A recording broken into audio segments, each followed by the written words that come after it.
अगर वो भ्रष्ट थे तो क्या आज भ्रष्ट नहीं है? पहले तो उनकी सारी संपत्ति जब्त करिए और उनको जेल भेजिए, न कि उनके मंत्रिमंडल में शामिल करिए। ये दोहरा चरित्र भाजपा वालों को नहीं चलेगा, जनता देख रही है। बीजेपी वाले खाना देते हैं, बीजेपी वाला खाना न किसी को रोकते हैं, सब खाना खा रहे हैं। स्मृति ईरानी कहाँ है? अब 350 सिलेंडर सर पे लिए टहल रही थी, ये कोई क्यों नहीं बात करता? भाई गरीबी पे सरकार कोई भी रो, हम जनता हैं, गरीब हैं, हमके लिए हमारे लिए रोड, पानी, बिजली, शिक्षा।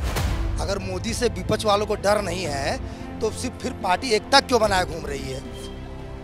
डर है ना, तब एकता बनाए घूम रही है। यहाँ कोटेदार, पट्टेदार, ठेकेदार और गुंडे विधायक बन रहे हैं। सामाजिक कार्यकर्ता कितने आ रहे हैं आप बताइए, जाके सदन में देखिए ना। बगल में जुड़ा हुआ पाकिस्तान है, उसका रेट देखिए और हमारे हिंदुस्तान का रेट देखिए। अच्छा, पाकिस्तान से आप तुलना कर रहे हैं? तुलना नहीं कर रहा हूँ, अर्थव्यवस्था तो सारे विश्व की एक ही पैनल पे चलेगी। इनको धरातल की जानकारी नहीं। धरातल का ज्ञान नहीं है आपको? क्यों नहीं धरातल का ज्ञान भाई? क्या धरातल पे? अभी 1300 और 400 महंगा नहीं है, ये धरातल का ज्ञान है हमको। इसी को तनाशाही कहते हैं। अगर मैं कहूँ आपसे कि नहीं सरकार चोर है और कल बुलडोजर घर गिरा दिया जाए, तो बुलडोजर लाया घर गिराया जा रहा है, तो ये पता नहीं है कि मेरे नाम से संपत्ति है कि नहीं। जनता त्रस्त हो चुकी है। अभी भाई ने कहा कि 5 किलो चावल मिलता है, मेरे घर के बच्चे चावल खा रहे हैं, गेहूँ खा रहे हैं। हमारी नब्ज पकड़ी गई है कि हमारी नब्ज में है। 2024 के लोकसभा चुनाव का शंखनाद हो चुका है, जहां विपक्षी दल एकजुट होने की कवायद कर रहे हैं, तो वहीं भारतीय जनता पार्टी भी अपने आप को मजबूत करने के लिए कोई कोर कसर नहीं छोड़ रही है। अगर बात करें प्रधानमंत्री नरेंद्र मोदी की, तो वो गोरखपुर पहुंचकर जहां आज वंदे भारत की बड़ी सौगात दे रहे हैं और उन्होंने ये इशारा कर दिया है कि उत्तर प्रदेश कहीं ना कहीं लोकसभा चुनाव में भी काफ़ी महत्वपूर्ण है। तो आखिर जनता की क्या राय है? जनता अपना प्रधानमंत्री किसे देखती है? क्योंकि पक्ष विपक्ष दोनों तरफ की कवायतें तेज हो चुकी हैं, दोनों ही अपने चुनाव के लिए पूरी जी जान से लगे हुए हैं। लेकिन जनता का क्या मूड है? 2024 को लेकर जनता किन मुद्दों को देखते हुए अपना वोट करेगी और जनता किसे प्रधानमंत्री बनाना चाहती है? विपक्ष एकजुट होने की कवायद कर रहा है, लेकिन क्या विपक्ष का गठबंधन हो पाएगा? इन तमाम सवालों के जवाब लेने आज हम जनता के बीच आए हैं और जनता से ही जानेंगे कि 2024 को लेकर उनका चुनावी मूड क्या है। तो चलिए जनता से जानते हैं। आपका नाम? लालजीत यादव। आपको क्या लगता है 2024 का चुनाव नजदीक है, बीजेपी की तैयारियां शुरू हो गई, लेकिन अभी विपक्ष का गठबंधन नहीं हो पाया। इन तमाम चीजों को देखते हुए क्या विपक्ष का गठबंधन हो पाएगा? विपक्ष अपना गठबंधन किया, वो भी तैयारी कर रहा है अपने हिसाब से, वो भी तैयारी में लगे हुए हैं और भाजपा भी तैयारी में लगी हुई है। अब देखिए आगे की बात क्या है, कैसी है। सब लोग अपनी अपनी रणनीति तय कर रहे हैं, किस तरह से जीतना है, किस तरह से अपना दांव पे चलना है। सारे लोग अपना अपना हथकंडा लेके बैठे हुए हैं, दिमाग लगा रहे हैं कि किस तरह से चुनाव जीता जाए। तो अभी तो गर्भ में है, अभी तो सामने कुछ है नहीं, अभी तो केवल उहापोह की स्थिति बनी हुई है। अब जनता इसको तय करेगी कौन आने वाले समय में कैसा काम करेगा या किसको देख लिया। जैसे जो सत्ता में रहते हैं उनको लोगों ने उनके क्रियाकलापों को देख चुके हैं और जो विपक्ष में रहते हैं वो सत्ता पक्ष का तमाम कमियों को दिखाते हैं कि इनके अंदर ये कमी है, ये कमी है, ये कमी है। ठीक है, वो कहते हैं कि ये अपने राज्य में ये किए, वो किए। तो अभी तो केवल इधर से उधर घुमावदार रास्ता दिखाया जा रहा है।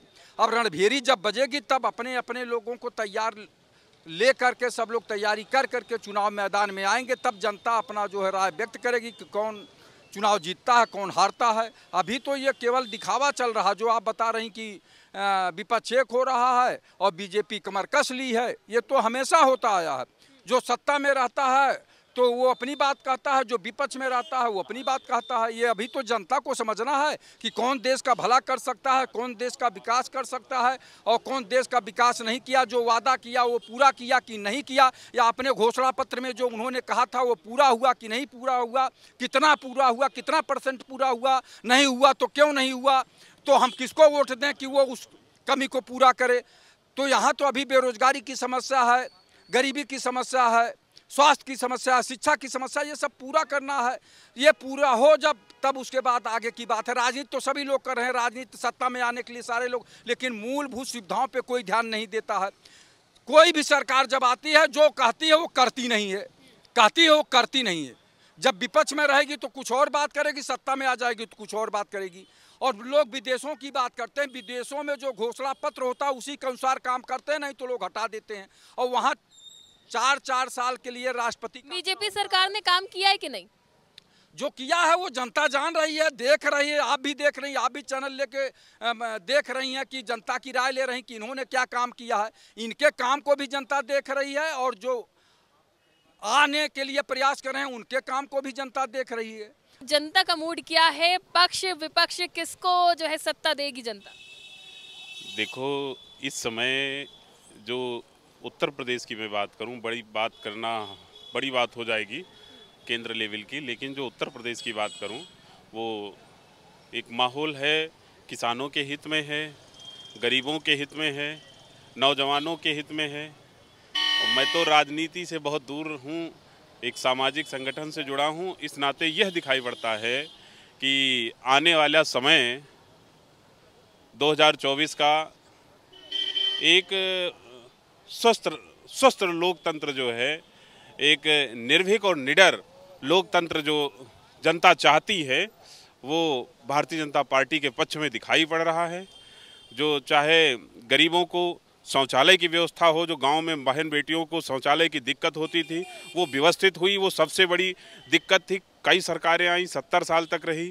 गांव में बाजरा और ज्वार हुआ करती थी, छोटे छोटे बच्चे रोते थे चावल के लिए। आज 5 किलो चावल, 5 किलो गेहूं जा रहा है, छोटे छोटे बच्चे भरपूर पोषण खा पी रहे हैं। लेकिन विपक्ष तो कह रहा है कि जो वादे करे वो पूरे नहीं करे। विपक्ष निराधार बात कर रहा है। विपक्ष का बात करने का ऐसा कोई वो बताएं। भारतीय जनता पार्टी, जहां तक मुझे जानकारी है, वो वादे नहीं करती, संकल्प पत्र देती है। और संकल्प पत्र एक संकल्प ऐसा संकल्प होता है जिसकी पूर्ति के लिए चाहे योगी जी हों, चाहे माननीय मोदी जी हों, चाहे अमित शाह जी हों, या कोई भी संघ या संगठन का कोई भी कार्यकर्ता है, वो संकल्प को पूरा करने के लिए बिल्कुल दृढ़ संकल्पित रहता है। इसलिए सारे मुद्दे पूरे हो रहे हैं। एक नया भारत, उभरता हुआ भारत दिखाई पड़ रहा है। सबसे बड़ी बात है, भाई साहब ने एक बात कहा कि पुराने लोग, पुरानी मानसिकता के नेताओं को, भ्रष्टाचारियों को आप मिला के जो है पता नहीं कौन से डिटर्जेंट लाए हैं, कुछ में धुलाई कर रहे हैं। जितने भ्रष्टाचारी नेता हर प्रदेश की, और वो उनको ले आ रहे हैं, भाजपा में मिला रहे हैं, और वो मिल रहे हैं। तो अगर मिल रहे हैं तो बाहर रहें तो ठीक है, उनको मुख्यमंत्री तक बनाया जा रहा है और उप मुख्यमंत्री तक बनाया जा रहा है, मंत्रिमंडल में शामिल किया जा रहा है। ये कहाँ की नैतिकता है? अगर वो भ्रष्ट थे तो क्या आज भ्रष्ट नहीं है? पहले तो उनकी सारी संपत्ति जब्त करिए और उनको जेल भेजिए, न कि उनके मंत्रिमंडल में शामिल करिए। ये दोहरा चरित्र भाजपा वालों को नहीं चलेगा। जनता देख रही है। जो भाई साहब धूल आंख में झोंक रहे हैं, ये कब तक झोंकेंगे? जो सच्चाई है उसको मानिए, जो अच्छी बात है उसको हम लोग भी मानेंगे, जनता भी मानेगी। लेकिन जो जितने देश में भ्रष्टाचारी हैं, अन्य प्रदेशों में, सब अन्य प्रदेशों को भ्रष्टाचारियों को भाजपा मिला रही है अपने में। कौन सा ऐसा उनके पास मशीन है, कौन सा ऐसा डिटर्जेंट है, पाउडर है कि उसे धुलाई करके उसको गंगा जल में नहवा के पवित्र कर दे रहे हैं? कहाँ से ये ले आए हैं ये बतावें तो अन्य दल भी अपने यहाँ ले जाएं, उसको साफ करें। जितने भ्रष्टाचारी हैं, आपने देखा महाराष्ट्र में, पश्चिम बंगाल में, मध्य प्रदेश में, हिमाचल में, जितने भी बड़े बड़े भ्रष्टाचारी हैं, करोड़ों का घोटाला किया, 100 करोड़ का, उनको अपने दल में भी लेकर रहे हैं और उनको उप मुख्यमंत्री बना रहे हैं, मुख्यमंत्री का लालच दे रहे हैं कि बिल्कुल। महाराष्ट्र वाली कहानी तो सबने देखी। अब ये भी कहा जा रहा है बिहार और उत्तर प्रदेश में भी अब खेला होगा। क्या सच में खेला होगा? क्योंकि जो ओपी राजभर है वो भी माना जा रहा है कि बीजेपी के साथ मिल जाएंगे। मिल जाए वो तो देखिए, ये खेला तो हो ही रहा है। अच्छा एक बात बताइए, एक मदारी वाला आता है, डमरू बजाता है और पढ़े लिखे लोग भी घेर लेते हैं कि जरा ये कौन सा दिखाने जा रहा है अपना कला। तो ये कलाकार हैं, बाड़ी के सौदागर हैं, बाड़ी के जादूगर हैं, बाड़ी के व्यापारी हैं। ये सब जितने लोग हैं ये जनता को मूर्ख बनाते हैं। हम लोग जो बोल रहे हैं इनको कोई असर नहीं है। जितने भ्रष्टाचारी नेता हो केवल अपनी बात कहने के लिए सदन में आते हैं। यहाँ कोटेदार, पट्टेदार, ठेकेदार और गुंडे विधायक बन रहे हैं। सामाजिक कार्यकर्ता कितने आ रहे हैं आप बताइए, जाके सदन में देखिए ना। 403 में सामाजिक कार्यकर्ता तो इक्के दुक्के आ पा रहे हैं, 403 में 2-3 आ रहे हैं। ऐसा कि एक इंसान अगर घर में है और उसके घर में 7 लोग हैं तो वो 7 को खुश नहीं कर सकता है, उसमें एक न एक नाराज होगा। तो इसी तरह से कुछ लोग नाराज भी हैं। और अगर आपके हाथ में पावर दे दी जाए पूरी तरीके से तो आपको सब कुछ करने का मौका मिले, सब कुछ आप कर सकती हैं, तो आप बुरा करेंगी? अच्छा आप बताइए, आपको क्या लगता है? सारे दल है, सभी ऐसे बोलते हैं कि राजनीति अपने फायदे की करते हैं, लेकिन जनता के लिए काम कौन करता है? जनता के लिए देखिए सब नेता ही करते हैं, लेकिन किसी को फायदा हुआ तो वो वाह वाह करने लगता है, अब किसी को फायदा नहीं हुआ तो वो गालियां बकने लगता है। लेकिन कोई भी इंसान अगर पावरदार है तो वो कभी जल्दी गलत काम नहीं करेगा, क्योंकि वो अपनी पावर का इसलिए गलत काम नहीं करेगा कि जो मज़ा जो ताकत मुझे मिली है वो कहीं चली ना जाए। मतलब गद्दी पे जो लोग बैठे वो भ्रष्टाचार नहीं करते, उसके अधीनस्थ करते। करता कोई और है, लेकिन नाम आएगा आपके नेताओं का। ठीक है, तो जो ऊपर गद्दी पे बैठा है उसको देखना नहीं चाहिए। चौकीदार कैसा कि आपके सामने लूट के लोग चले जा रहे हैं और लेके चले आ रहे हैं, वो चौकीदार कैसा, वो प्रधान सेवक कैसा, इस पे भी गौर करिए ना। अब वो कोई भगवान तो है ही नहीं जो हर जगह पहुंच जाएंगे। अब आम आदमी क्राइम कर दे, वो गायब हो जाए, तो क्या उसको प्रधानमंत्री ढूंढने जाएगा? कोई वो भगवान है? ठीक है, अगर आपको कहीं का चौकीदार बनाया जाए, अगर आपके अंडर में चोरी होगी तो जिम्मेदारी किसकी होगी? अब ये बताइए, हमको चौकीदार आप बना देंगे तो हम एक ही जगह पे तो टहलने होंगे, आगे कोने में चोरी हो जाए तो क्या मैं वहाँ हवा में पहुँच जाऊँगा? तो जहाँ पे मैं हूँ, तो जहाँ की जिम्मेदारी है उसको तो निभाएंगे। बिल्कुल निभाएंगे। चलिए ठीक है, और भी लोगों से जुड़ते हैं। आप क्या कहना चाहेंगे 2024 को लेकर? वो कोई वहाँ पहुँच तो सकता नहीं है, लेकिन ये कि 1300 रुपये में सिलेंडर हो गया है, ये तो पहुँच सकता है आम जनता में कि नहीं? सरसों का तेल 230 रुपया किलो चल रहा है, ये पहुँच सकता है कि नहीं? ये काम तो हर सरकार में होता है भाई। कहाँ हुआ? 70 रुपये में था जब सरकार गई है, आपको दिखाई नहीं दे रहा है, आप ये काम कर रहे हो, आपको 1300 महंगा नहीं लग रहा है? नहीं भाई, वो होता रहता है, महंगा सस्ता होता रहता है। ये भक्त हैं, ये देख के भी हम आँख बंद करे रहेंगे।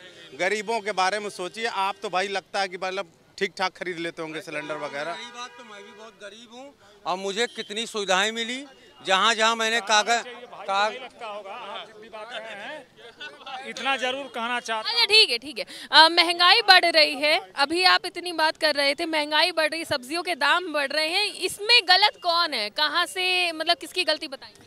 गलती देखिए नीचे वाले करते हैं, ऊपर वाला नहीं। ऊपर से रेट जो होते हैं वो तो अपने नेताजी लगा नहीं देंगे। तो 1 रुपया नहीं बढ़ा सकता कोई बिना गवर्नमेंट के। ठीक है, महंगाई पे आप क्या कहना? बढ़ा सकता, आप कहाँ हो? आप क्या कहना चाहेंगे महंगाई के लिए बात करना चाहते हैं? जब कोई भी सरकार रहे, 50 साल रहे बीजेपी, लेकिन सस्ताई तो रहे। स्मृति ईरानी कहाँ है? अब 350 सिलेंडर सर पे लिए टहल रही थे, ये कोई क्यों नहीं बात करता? भाई गरीबी पे सरकार कोई भी रो, हम जनता हैं, गरीब हैं, हमके लिए, हमारे लिए रोड, पानी, बिजली, शिक्षा, और शिक्षा पे कोई वो है लगाम है? मनमानी प्राइवेट स्कूल वाले कोई 10,000, कोई 15,000, कोई 12,000 वसूलता जा रहा है। कोई पूछ रहा है? कोई पूछने वाला है? गरीबों के बारे में, रिक्शवान के बारे में 230 रुपया लीटर, और डीजल और पेट्रोल इतना महंगा। मैं सिर्फ 3 चीज़ों पे बात करता हूँ बस, ये तो लोगों को दिखता है कि नहीं दिखता है? 70 रुपये में तेल था, मस्टर्ड ऑयल 70 रुपये में था, आज 250 रुपये। ये रिक्शवान बेचारा कैसे जाएगा? 50 रुपये में खरीदता तो हो सकता है 4 टाइम चला लेता रहा हो, आज 50 रुपए का खरीदेगा तो 1 टाइम भी नहीं चलेगा उसका। ये आपको नहीं दिख रहा है? आपको ये भी तो नहीं दिख रहा है कि क्या देश में आधे से ज्यादा लोग कितना राशन खा रहे हैं? डबल। अरे क्यों दे रहे हैं भाई? ये सस्ता करें, ये सस्ता करें। चलिए ठीक है, महंगाई हम पैदा कर रहे हैं। चलिए बीजेपी से जान लेते हैं, अभी बीजेपी का पक्ष रख रहे थे, तो आप बताइए, महंगाई बढ़ रही है, आपने कहा कि बहुत सारे मुद्दे हैं, लेकिन महंगाई के मुद्दे पे क्या कहेंगे? देखिए आम जनता लड़ रही है। नहीं, देखो इनको शायद जानकारी नहीं है भाई साहब को, और अगर आपको जानकारी है टमाटर के क्या भाव है? 160 रुपए किलो। देखो ऐसा है, टमाटर के भाव 160 रुपए, हरी मिर्चा के, अदरक के, लहसुन के भाव क्या है? किसी एक वस्तु पर अगर जाएंगे, एक वस्तु कभी भी उछाल ले सकती है, कभी भी मार्केट में घट सकती है, कभी भी बढ़ सकती है। जब 2 रुपए किलो टमाटर हुआ था तब किसी ने नहीं बोला था। तो ये तो एक वस्तु की विषय है, और एक वस्तु का अगर रेट बढ़ता है तो उससे पूरी अर्थव्यवस्था को आप नहीं आकलन कर सकते हैं। अच्छा, गैस का रेट क्या है? गैस का रेट जो 2014 की स्थिति थी, आप उससे आकलन करिए। 100 रुपये स्क्वायर फीट में जमीन हमारे यहाँ बिक रही थी सीतापुर रोड पे चनहट में, जो 14 में 100 रुपये स्क्वायर फीट थी, आज वहाँ 4,000 रुपये स्क्वायर फीट है। गरीब आदमी जमीन लेगा कि गैस सिलेंडर लेगा? दोनों चाहिए उसे। हम प्रधानमंत्री योजना आवास भी दे रहे हैं, आकलन उसी से होगा ना। उस समय की जनसंख्या और इस समय की जनसंख्या में का आकलन भी देखिए। मेरे पास पहले खाने कितना परसेंटेज बढ़ जाएगा इतने सालों में? 14 से अब तक में रेट कितना परसेंटेज? हर चीज में बढ़ा है उतना ही परसेंटेज बढ़ा है। अन्य देशों का अगर उठा के देखेंगे महंगाई, तो हमारे देश की महंगाई सबसे न्यूनतम स्थिति है। आज अभी गूगल पे सर्च करिए तो दूध का रेट, बगल में जुड़ा हुआ पाकिस्तान है उसका रेट देखिए और हमारे हिंदुस्तान का रेट देखिए। अच्छा, पाकिस्तान से आप तुलना कर रहे हैं? तुलना नहीं कर रहा हूँ, अर्थव्यवस्था तो सारे विश्व की एक ही पैनल पे चलेगी। लेकिन बाकी दुनिया से करिए ना, आप पाकिस्तान से क्यों कर रहे हैं? चाइना से कर रहे हैं, हम चाइना से बात कर रहे हैं। आप बात इनसे करिए, बात बांग्लादेश से आप कर लीजिए, आप कहीं से करिए। तो हमारे देश में जो व्यवस्था थी, देखो ये भ्रमित करने वाली बात, ये भ्रमित करने वाली बात करना और एक आधी अधूरी जानकारी की बात करना, वो अलग विषय होता है। लेकिन जो व्यवस्था है, महंगाई पे आप कुछ नहीं कहेंगे? जनता त्रस्त हो चुकी है। अभी भाई ने कहा कि 5 किलो चावल मिलता है, मेरे घर के बच्चे चावल खा रहे हैं, गेहूं खा रहे हैं। हमारी नब्ज पकड़ी गई है कि हमारी नब्ज में ही है। ये तो कह रहे, एक मिनट, हम खरीद लेंगे, 1200 मेरा बचा, उतने में हम गेहूं चावल का ये 100 रुपए का मैं तेल भराता हूँ, 30 किलोमीटर चलता हूँ, 100 रुपए का तेल डलवा के। गेहूं चावल ना दे। इनको धरातल की जानकारी नहीं। धरातल का ज्ञान नहीं है आपको? क्यों नहीं धरातल का ज्ञान भाई? क्या धरातल पे अभी 1300 और 400 महंगा नहीं है, ये धरातल का ज्ञान है हमको। टमाटर का रेट क्या है? मतलब वो मस्टर्ड ऑयल कहाँ था? मस्टर्ड ऑयल कहाँ था? मैं सिर्फ इतना ही पे बात कर रहा हूँ। ये धरातल नहीं है। स्मृति ईरानी आप ही की पार्टी की थी, सर पे लेके ढूंढ रही है, धरातल पे थी तब। बेरोजगारी का स्तर क्या है भारत का? आज बेरोजगारी कहाँ, जीडीपी कहाँ है? आज पे बात ये लोग कर रहे हैं, तो इनके नेता विपक्ष में बैठ के क्या कर रहे हैं? क्यों नहीं स्मृति ईरानी जैसे वो लोग आप अपनी आवाज उठा रहे हैं? उनको उठानी चाहिए ना। अगर ये परेशान है तो इनके नेता काहे सोए हुए? अच्छा चलिए, नेता सोए हुए प्रदर्शन के लिए जाते हैं तो आप जो है नजरबंद कर देते हैं? नहीं, कोई नजरबंद नहीं करता है, कोई नजरबंद नहीं करता। ये निराधार वो लगाया जा रहा है। सभी लोग स्वतंत्र हैं, इतने लोग इकट्ठा हैं, भला कोई नजरबंद है बताओ? और सब लोग अपनी अपनी बात कहने के लिए पूरा जो है स्वतंत्र हैं। यही खूबसूरत लोकतंत्र है। स्वतंत्र है, बाकी लोगों से भी बात कर लेते हैं। अच्छा आप बताइए, किस मुद्दे पे चुनाव होना चाहिए 24 का? पक्ष विपक्ष कौन से मुद्दे उठाए? नहीं, हम तो कहना चाहेंगे कि स्मार्ट गांव जो थे, जो गोद में लिए थे सांसद महोदय लोगों ने, वो गांव गया कहाँ पे गांव है? हमारे हिसाब से तो रसातल में चला गया। जिस गांव को गोद में लेकर खिला रहे थे, वो विकास ही पैदा नहीं हुआ आज तक। और 2 करोड़ नौकरी की बात करने वाले आज 2 लाख नौकरी नहीं दे पा रहे। 70,000 71,000 जो शिक्षण भर्ती घोटाला हुआ इसी प्रदेश के अंदर, और सरकार सोई रही, लोग फांसी लगा कर मर गए।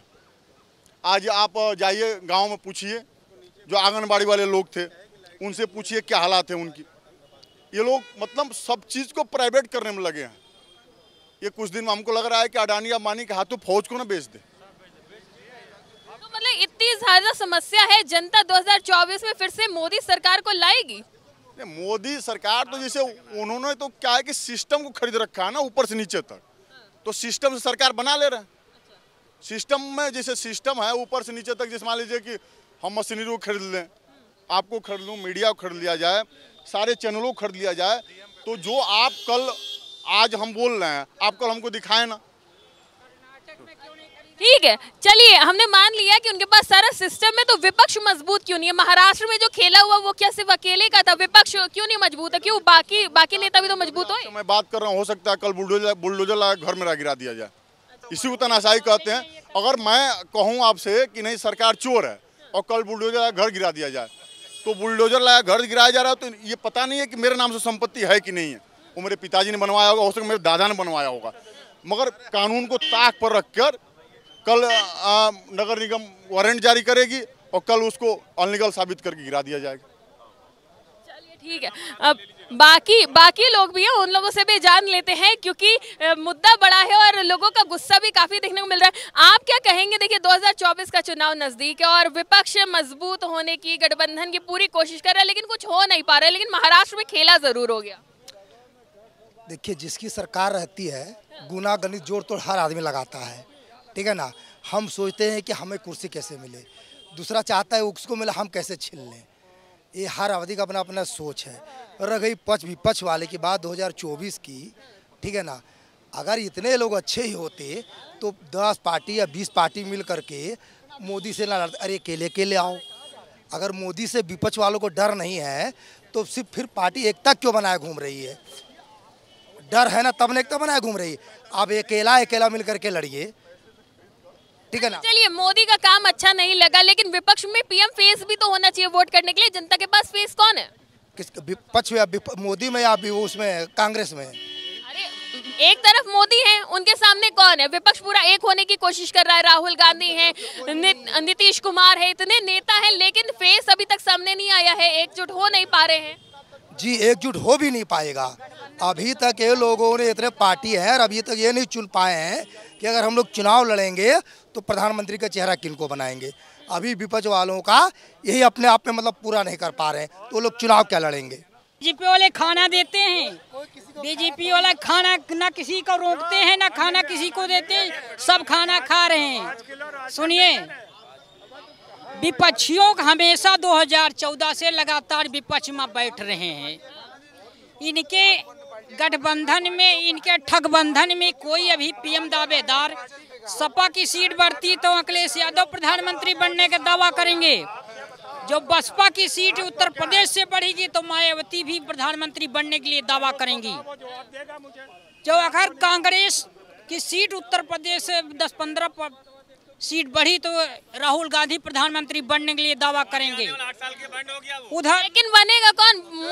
वोट किसको दे? जनता वोट किसको? परेशान है। उधर नीतीश कुमार भी परेशान। इनके ठगबंधन में अभी कोई संसद दल का नेता कोई चुनने का भी अपने समर्थन में कोई ना अखिलेश यादव ने किया ना कुछ किया। हमारे भारतीय जनता पार्टी के नेता में नरेंद्र मोदी को प्रधानमंत्री बनने के लिए पूरा दावा ठोक दिया गया है।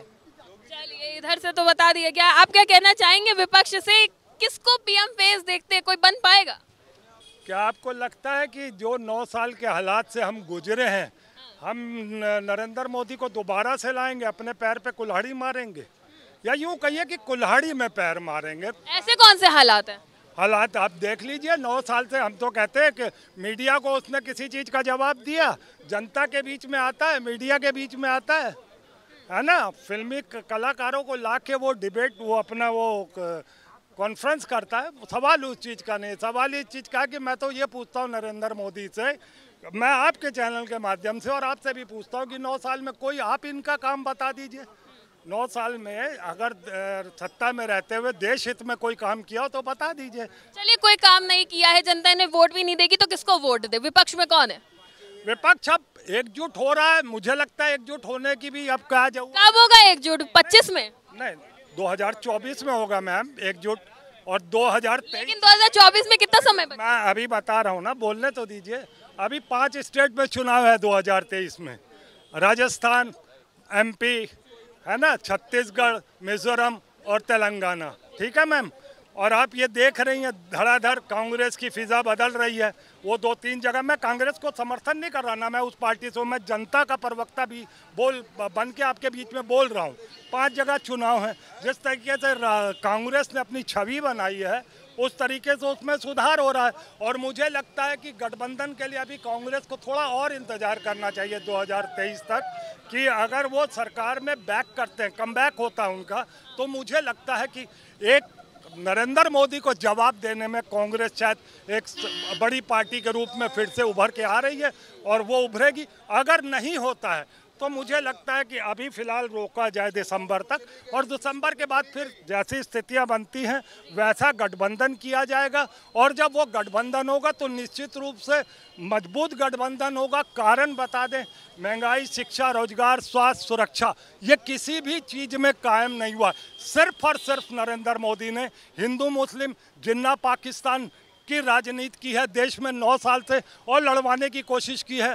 जब मोदी जी भारत देश से अपने प्लेन से उड़ते हैं तो वहाँ के प्रधानमंत्री उससे पहले आके वहाँ कारपेट बिछ जाती है, वहाँ खड़े हो जाते हैं। ये देश का सम्मान बढ़ा है, इनको बताने की जरूरत है। आज बताइए, पूरे देश एक्सप्रेसवे से जुड़ रहा है, आज एक प्रदेश दूसरे प्रदेश से जुड़ रहा है। बताइए, विकास उत्तर प्रदेश में कहाँ नहीं दिख रहा है इनको? उत्तर प्रदेश में मोदी जी की और योगी जी की सरकार, नए एक्सप्रेसवे जिसका शिलान्यास, जिसका लोकार्पण प्रधानमंत्री नरेंद्र मोदी करते, गड्ढे हो जाते, क्या कहेंगे? गड्ढे की बात नहीं है, ये तो सब इंफ्रास्ट्रक्चर का काम है, सड़कें बनती हैं बिगड़ती है, ये तो काम होते रहते हैं, इसमें कोई बड़ी बात नहीं। लेकिन देश में विकास हुआ है, जिस प्रकार से चाचा बता रहे कि मोदी जी के विकास हुआ है, सड़कें बनी है, बारिश होती है, पानी भर जाता है। बताइए, गैस सिलेंडर लेने जाते थे तो लाइन लगती थी 2-2 दिन में आदमी को गैस। आज घर में पूछ रहा है, सिलेंडर लेके खड़ा है कि भैया सिलेंडर ले लीजिए। और बता रहे महंगाई की बात कर रहे हैं, महंगाई कल वेतन अगर जिस इंसान का 10,000 था आज के 10 साल पहले, आज उसका वेतन 40,000। आखिर बार टमाटर कब खरीदा था? टमाटर कब खरीदा था? टमाटर रोज खरीदते हैं, महंगाई तो बढ़ती। दाम क्या है हमारा काम? हम पढ़ाई। टमाटर का दाम क्या है? टमाटर के दाम इस समय 80-100 रुपए का, 100 रुपए जो भी हो। पेट्रोल डीजल का दाम क्या है? पेट्रोल डीजल के दाम 100 के अंदर है दोनों दाम। गैस का रेट क्या है? गैस का रेट 1200, 1200। अच्छा, आम जनता इससे प्रभावित नहीं हो रही? देखो, जिस प्रकार से महंगाई बढ़ रही है उस प्रकार से लोग वेतन भी बढ़े, आर्थिक स्थिति भी सुधार हुई है। यह इंसान को समझना चाहिए कि एक रेट जो रेट 10। करते क्या है? पढ़ाई करते हैं? पढ़ाई करते हैं। रोजगार कितना मिल रहा है लोगों को? रोजगार उत्तर प्रदेश में मोदी जी की सरकार में लगातार वैकेंसियां आ रही हैं, भर्ती की जा रही है। एक आदमी हमारे जानने वाले जो हमारे साथ पढ़ते हैं वो 5-5 नौकरियां पा गए। ये बात तो प्रदर्शन क्यों कर रहे हैं फिर? कुछ युवा इको गार्डन में रोज प्रदर्शन करते हुए नजर आते हैं। देखो, उन्होंने कुछ उत्तर प्रदेश की सरकार और केंद्र की सरकार में कुछ भर्तियां आई जिन्हें अभी पूरी नहीं की गई, उस मानक के अनुसार वो कर रहे हैं। उत्तर प्रदेश की सरकार इस चीज़ को, समस्या को निदान में रखते हुए जल्द ही जल्द इसका प्रयास करेगी, उनको उनका सम्मान मिलेगा। चलिए ठीक है, तो हमने जनता का रुख जाना, किस तरह से जनता परेशान भी है भारतीय जनता पार्टी के कामों को लेकर। बता भी रहे हैं कि बहुत सारी समस्या है, 9 सालों से देखा कुछ काम नहीं हुआ, जो दावे वादे करे वो पूरे नहीं हुए। तो वहीं ये भी कह रहे हैं कि जो विपक्ष है वो लगातार एकजुट होने की कोशिश कर रहा है, कांग्रेस भारतीय जनता पार्टी को जरूर शिकस्त देगी। तो इस तरह से जनता से जुड़ेंगे और बातचीत करते रहेंगे। फिलहाल के लिए इतना ही। वीडियो जर्नलिस्ट सुंदरम के साथ मैं शिखा मेहरोत्रा, आज की खबर।